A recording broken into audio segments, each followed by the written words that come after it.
சைவ விருந்து பிரியர்கள் அனைவருக்கும் இனிய வணக்கம். இன்றைக்கி நம்ம சேனலில் பார்க்க போகிறது ரொம்பவே சூப்பரான டேஸ்டியான கொஞ்சம் டிஃப்ரெண்ட்டான மொறு ஸ்நாக்ஸ் ரெசிபி. ஆமாங்க, இது கொஞ்சம் டிஃப்ரெண்ட் தான், ஆனால் சிம்பிளும் கூட. நாம் கோதுமையில், அதுவும் 1 கப்பு கோதுமையில் ஸ்பைசியான பிஸ்கட் செய்ய போகிறோம். நீங்கள் ரெடியாக? மறக்காமல் நம்ம சேனலை சப்ஸ்கிரைப் பண்ணிக்கோங்க. நாம் வெயிட் பண்ணாமல் வீடியோக்குள்ளே போகலாம். கோதுமை கார பிஸ்கட்டு எப்படி செய்யலான்னு இப்போ பார்க்க போகிறோம். 1 கப்பு கோதுமை மாவு போட்டுக்கிறோம். கொஞ்சம் பெருங்காயம் ஊற வச்சது தண்ணியாக கொஞ்சம் ஊற்றிக்கிறோம். தூள் வேணாலும், இப்போ தூள் இருந்துன்னு சொன்னால் தூள் வேணாலும் போட்டுக்கலாம். நான் கட்டி பெருங்காயம் ஊற வச்சு போட்டிருக்கேன். இந்த மாவுக்கு தேவையான அளவு ஒரு 1/4 டீஸ்பூன் உப்பு போட்டிருக்கேன்.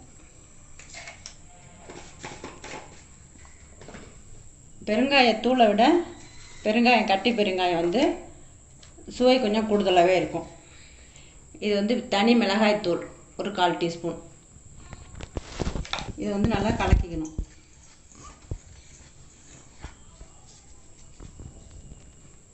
மஞ்சள் தூள் ஒரு 1/4 டீஸ்பூன். இது எல்லாத்தையும் போட்டு மாவை முன்னாடி கலக்கிக்கணும். கலக்கி வச்சுருக்கேன். இதில் வந்து நெய் வந்து சின்ன ஸ்பூன் தான், 3 ஸ்பூன் விட்டுருக்கேன். இதையும் நல்லா கலக்கிட்டு வெதுப்பான தண்ணி வந்து ஆறுன வெந்நீர்னு கூட சொல்லலாம். லேசாக கையில் தொட்டால் அந்த வெந்நீருங்கிறது தெரியும், அவ்வளோதான். ஆனால் சூடு இருக்காது.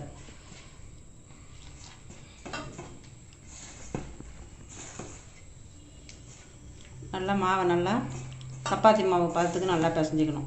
உப்பு கொஞ்சம் பத்தலைன்னு சொன்னாக்கா மாவு பிசையறதுக்கு முன்னாடியே இன்னும் கொஞ்சம் உப்பு கொஞ்சம் கலந்துக்கலாம். வாயில் போட்டு பார்த்துட்டு உப்போ காரமோ பத்தலைன்னாக்கா கொஞ்சம் போட்டு பிசைஞ்சிக்கலாம். மாவை இது மாதிரி பிசைஞ்சிட்டு அதுக்கப்புறம் கொஞ்சம் வந்து எண்ணெய் கொஞ்சம் விட்டுக்கணும். எண்ணெய் ஒரு 2 ஸ்பூன் அளவு விட்டு மாவை பார்த்திங்கன்னா நல்லா வளன்னு பார்க்கறதுக்கு பஞ்சு பஞ்சாக தெரியும். அந்த அளவுக்கு பிசைஞ்சிக்கணும் மாவை.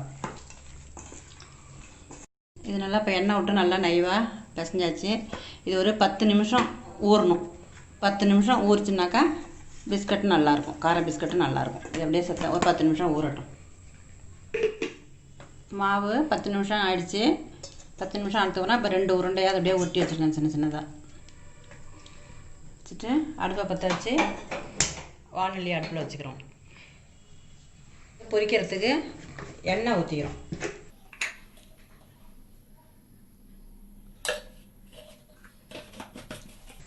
அடுப்பை சிம்மில் வச்சுட்டு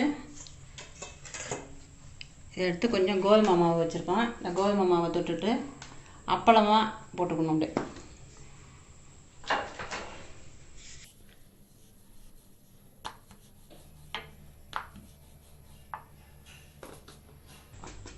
நல்லா மாவை தொட்டுகிட்டே போடலாம்.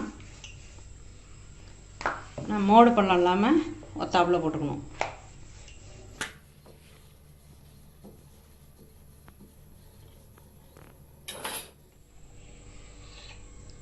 கிராஸில் கட் பண்ணிக்கணும்.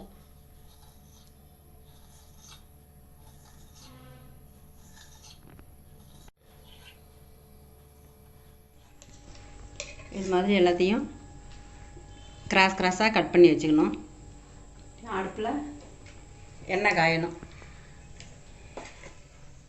எண்ணெய் காஞ்சிருச்சு. இப்போ வந்து கையால் எடுத்தோம்னா சுருங்கும். அப்படிங்கிறதுனால தோசை திருப்பி வச்சுட்டு எடுத்து அதை அப்படியே அதில் எண்ணெயில் போடணும்.